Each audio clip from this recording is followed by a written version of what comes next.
नमस्कार छात्रों, आज हम कक्षा 9 के पाठ 1 हमारे आसपास के पदार्थ मैटर्स इन आवर सराउंडिंग्स में पदार्थ की विभिन्न अवस्थाओं के बारे में अध्ययन करेंगे। पिछले अध्याय में हमने पदार्थ की परिभाषा के बारे में और पदार्थ के गुणों के बारे में पढ़ा था, जिसमें पढ़ा था कि पदार्थ क्या है, कि इस ब्रह्मांड के अंदर वो सब कुछ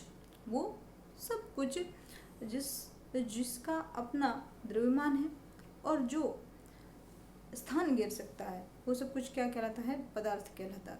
ठीक है। इसके बाद में हमने पदार्थों के अभिलाक्षणिक गुणों के बारे में अध्ययन किया था, जिसमें पढ़ा था कि प्रत्येक जो पदार्थ है वो कणों से मिलकर बना हुआ होता है। कण है वो निरंतर इनके क्या रहते हैं? गतिशील होते हैं।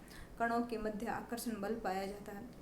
आज इस अध्याय में हम पदार्थ की विभिन्न अवस्थाओं के बारे में पढ़ेंगे कि कोई भी पदार्थ है वो किन किन अवस्थाओं के अंदर पाया जाता है।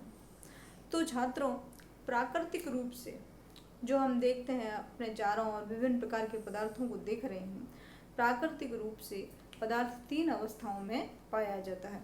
मुख्य अवस्थाएं कौन कौन सी है उसकी? पहली अवस्था है ठोस, सॉलिड स्टेट। कहीं आपको पदार्थ वो ठोस रूप में मिलेंगे। दूसरी अवस्था आती है वो आती है द्रव अवस्था। कई पदार्थ है वो अपन को द्रव रूप में मिलते हैं। और तीसरी अवस्था आती है गैस रूप में। ठीक है।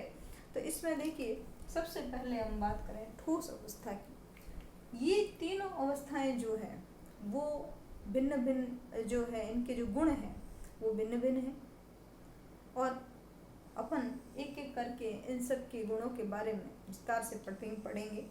सबसे पहले बात लेते हैं हम ठोसों। ठोस पदार्थ कौन से हैं, उनके उदाहरण अगर अपन देखें कि जितने भी हमको अपने चारों ओर ऐसे पदार्थ दिख रहे हैं जिनका आकार निश्चित है, जिनका आकार क्या दिख रहा है आपको? निश्चित दिख रहा है, वो सब क्या है? ठोस है। जैसे लकड़ी, नमक, जैसे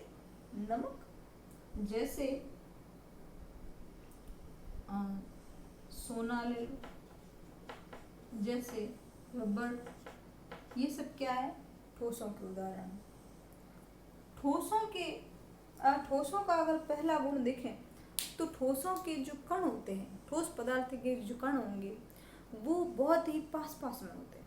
कारण क्या होता है कि उनके कणों के बीच में आकर्षण बल की जो मात्रा है वो बहुत ज़्यादा होती है। यानी कण जो होते हैं वो एक दूसरे को क्या रखते हैं? आकर्षण बल के द्वारा खींच के रखते हैं। इसलिए सारे जो कण होते हैं वो बिल्कुल क्या आ जाते हैं? पास में। अगर इनको हम चित्रात्मक रूप में प्रदर्शित करेंगे तो ये कण इस तरीके से बिल्कुल आपस में एक दूसरे से जुड़े हुए पाए जाते हैं ऐसे। तो इनके कणों के मध्य में आकर्षण बल क्या होता है? बहुत ही ज़्यादा होता है और इस आकर्षण बल के कारण ये एक निश्चित आकार घेर लेते हैं, एक जो है निश्चित आकार धारण कर लेते हैं। तो ठोसों का जो आकार है वो क्या है? बिल्कुल निश्चित है। इसके बाद में अगला है कि इनका आयतन भी निश्चित होता है। इनका आयतन भी क्या होता है? निश्चित होता है। ये निश्चित आयतन रखते हैं।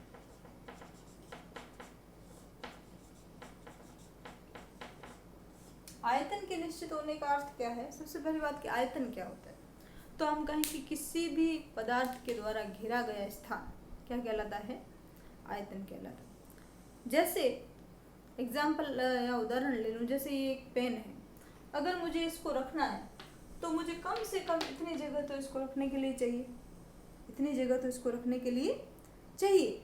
यानी ये कम से कम इतना स्थान तो घेरेगा ही घेरेगा अपना। इससे कम स्थान पर अगर मैं बोलूँ कि मैं इसको इतने से स्थान के अंदर रख दूं, छोटे से स्थान के अंदर इस पेन को रख दूं, तो वो संभव नहीं है। ये अपना एक निश्चित स्थान घेरेगा। ठीक है ना। तो हर जो ठोस है उसका आयतन क्या होता है? निश्चित होता है। दूसरी अगला जो अवस्था है पदार्थ की वो है द्रव रूप में, है द्रव अवस्था। द्रव अवस्था के उदाहरण अगर हम देखें तो जैसे पानी है, तेल है, दूध है, केरोसिन है, ये सब कौन सी अवस्था में होते हैं? द्रव अवस्था के अंदर। द्रव अवस्था में जो है अगर हम उनके कणों की बात करें तो उनके कणों के बीच में जो आकर्षण बल की मात्रा है वो आकर्षण बल की मात्रा बहुत ही कम जो है ठोसों की अपेक्षा जो है वो आकर्षण बल की मात्रा कम होती है। इसलिए उनके जो कण होते हैं वो थोड़े से क्या रहते हैं, दूर दूर। अगर हम बात करेंगे कण, तो इनके कणों के बीच में जो आकर्षण बल की मात्रा है वो बिल्कुल क्या है, कम है। इसलिए ये एक दूसरे से क्या रहते हैं, दूर दूर रहते हैं। द्रवों की अगर बात करें तो द्रवों का कोई भी आकार निश्चित नहीं होता है। द्रव का कभी भी आकार निश्चित नहीं होता है, यानी आकार क्या है इनका, अनिश्चित आकार है, अनिश्चित आकार।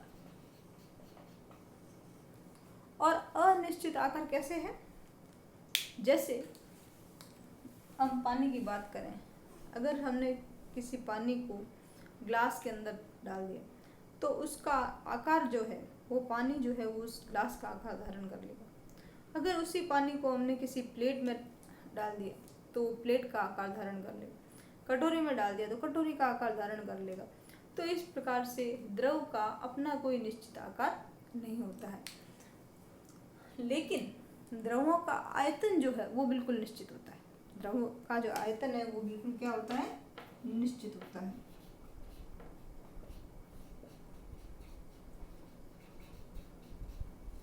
कैसे,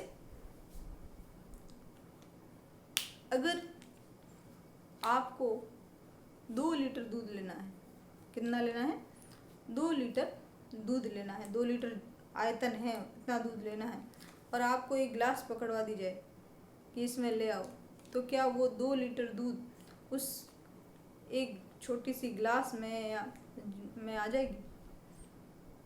संभव नहीं है, क्योंकि 2 लीटर दूध को रखने के लिए कम से कम 2 लीटर क्षमता वाला पात्र जो है वो अपन को चाहिए, ठीक है ना।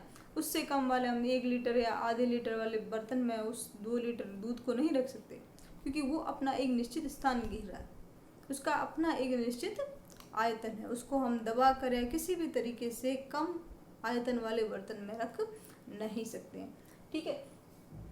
तो इसका अपना एक क्या है, निश्चित आयतन है। तीसरी बात करते हैं हम गैसों की। गैसों के अंदर देखें तो गैसों में की बात करें, जैसे कार्बन डाइऑक्साइड गैस है, जैसे हाइड्रोजन गैस है, जैसे नाइट्रोजन गैस है, वायु है, वो भी एक प्रकार की क्या है, गैस ही है।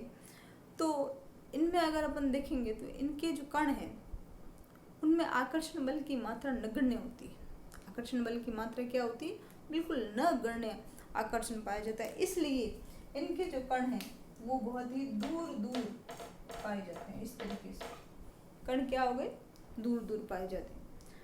अब इनकी बात करें तो गैसों का न तो कोई निश्चित आकार है और न ही इनका कोई आयतन निश्चित होता है, दोनों में आकार कोई निश्चित नहीं है। गैसों को भी जिस पात्र के अंदर हम रखेंगे वो उसका आकार धारण कर लेगी। आपने उसको अगर किसी सिलेंडर के अंदर रखा तो सिलेंडर का आकार धारण कर लेगी, किसी बोतल में रखा है तो बोतल का आकार धारण कर लेगी, और इनका आयतन भी निश्चित नहीं होता है। यहाँ पर तो हमने ठोस और द्रवों में तो देखा कि उनका आयतन निश्चित होता है, लेकिन गैसीय जो पदार्थ है उनके आयतन कभी निश्चित नहीं होते हैं। अगर कोई गैस, मान लीजिए कि कोई हमारे पास में 10 लीटर गैस है, अगर हम उसको दबा के कंप्रेस कर दें, कंप्रेस करके उसको आप 2 लीटर वाले पात्र में भी रख सकते हैं। जरूरी नहीं कि 10 लीटर गैस रखने के लिए हमें उतनी ही क्षमता का पात्र चाहिए, ऐसा उसमें। कारण ये है कि गैसों में क्या होता है, एक गुण पाया जाता है संपीड़िता का।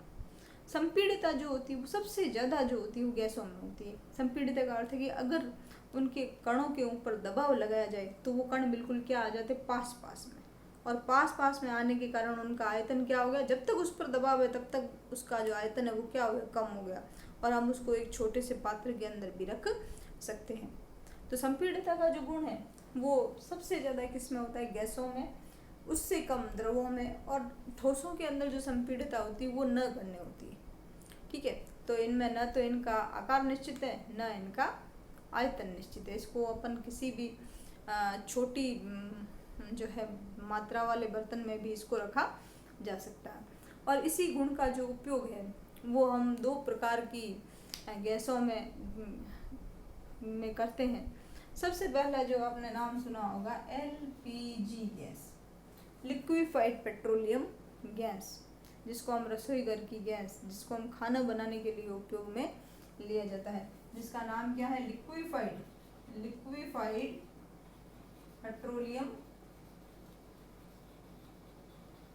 गैस या द्रवित पेट्रोलियम गैस। द्रवित पेट्रोलियम गैस का अर्थ क्या है कि इस गैस को प्रेशर के साथ में सिलेंडर में भरा गया है और उस दबाव के कारण क्या हुआ, इसके कण बिल्कुल क्या आ गए, पास और पास आने से ये जो गैस अवस्था थी वो किस में बदल गई, द्रव अवस्था के अंदर बदल गई। ठीक है, इसलिए इस गैस को हम क्या बोलते हैं, द्रवित पेट्रोलियम गैस। दूसरा उदाहरण हम इसका लेते हैं, आपने सुना होगा CNG के बारे में कि CNG किट जो है गाड़ियों के अंदर लगते हैं, आजकल इसका उपयोग किया जाता है। तो CNG कंप्रेस्ड नेचुरल गैस, या जिसको हम बोलते हैं संपीड़ित प्राकृतिक गैस, इसको बोला जाता है। ये गैस प्राकृतिक गैस है। प्राकृतिक गैस का अर्थ है कि जब जमीन से या समुद्रों से जब तेल निकाला जाता है, जब समुद्रों से क्या निकाला जाता है, तेल निकाला जाता है, तो तेल के साथ साथ में ये गैस भी निकाली जाती है, प्राकृतिक रूप से हमको प्राप्त हो रही है, इसलिए इस गैस को हम क्या बोलते हैं, इसको हम बोलते हैं प्राकृतिक गैस। और चूंकि इसको संपीड़ित करके सिलेंडरों के अंदर रखा जाता है, इसलिए इसका नाम दे दिया हमने संपीड़ित प्राकृतिक गैस। और इस गैस का उपयोग जो है आजकल वाहनों के अंदर इसका उपयोग किया जाता है, क्योंकि ये एक धुआं रहित ईंधन है। इसका उपयोग करने से जो पॉल्यूशन है, प्रदूषण की मात्रा है, वो बहुत ही क्या हुई, कम हो रही। ठीक है, अब देखिए एक और इसमें विशिष्ट गुण है, वो है विसरण का गुण। विसरण का अर्थ होता है किसी भी पदार्थ या कणों का फैलना अपनी अधिक सांद्रता से कम सांद्रता की ओर। जैसे हम बात करें कि किसी बोतल में स्प्रे जो होता है, या किसी ढक्कन को अपन स्प्रे की बोतल को खोल दें तो उसकी खुशबू चारों ओर फैल जाती है। कारण क्या है कि जो उसके कण हैं, वो कण जो होते हैं वो अपनी अधिक सांद्रता से कम सांद्रता की ओर जो है गमन करते हैं। तो विसरण का जो गुण है, फैलना, सामान्य भाषा में हम क्या कह रहे हैं, फैलने का गुण, वो गैसों के अंदर सबसे ज़्यादा होता है। कारण क्या है कि उनके कणों के बीच में आकर्षण बल क्या होता है, बहुत कम होता है, इसलिए वो चारों ओर क्या होते हैं, बड़ी आसानी से फैल जाते हैं। विसरण के द्रवों में विसरण होता है, लेकिन गैसों की अपेक्षा क्या होता है, कम। और ठोसों में जो विसरण है वो बिल्कुल क्या रहता है, नगण्य रहता है। तो ये मुख्य रूप से जो पदार्थ की 3 अवस्थाएं थी जो प्राकृतिक रूप से पाई जाती हैं, लेकिन इसके अलावा 2 अवस्थाएं और भी हैं। हालांकि वो प्राकृतिक रूप से नहीं पाई जाती, लेकिन पदार्थ को उस अवस्था में भी ले जाया जा सकता है। तो इसमें 2 मुख्य अवस्थाएं जो है, चौथी जो अवस्था है वो है प्लाज्मा अवस्था। कौन सी अवस्था है, प्लाज्मा अवस्था। आपने आजकल लेटेस्ट टेक्नोलॉजी जो टीवी टेलीविज़न वगैरह में आ रही है, नई टेक्नोलॉजी के जो टेलीविज़न आ रहे हैं उनकी रिजोल्यूशन क्लैरिटी बहुत ज़्यादा है। तो ये इसके अंदर जो लेटेस्ट टेक्नोलॉजी टीवी में है वो है प्लाज्मा टीवी। प्लाज्मा, उसमें क्या किया जाता है कि जो पदार्थ है उनको प्लाज्मा स्टेज के अंदर उपयोग में उनको लिया जाता है। ठीक है, पांचवी जो अवस्था है वो है बोस-आइंस्टीन कंडेंसेट। बोस-आइंस्टीन कंडेंसेट, इसको BEC के नाम से भी जाना जाता है। तो ये मुख्य रूप से 5 अवस्थाएं थी जिसका आज अपन ने अध्ययन किया। अगले अध्याय में हम पदार्थों की अवस्था के अंतर परिवर्तन के बारे में अध्ययन करेंगे कि किस प्रकार से एक अवस्था से को दूसरी अवस्था के अंदर बदला जा सकता है। धन्यवाद।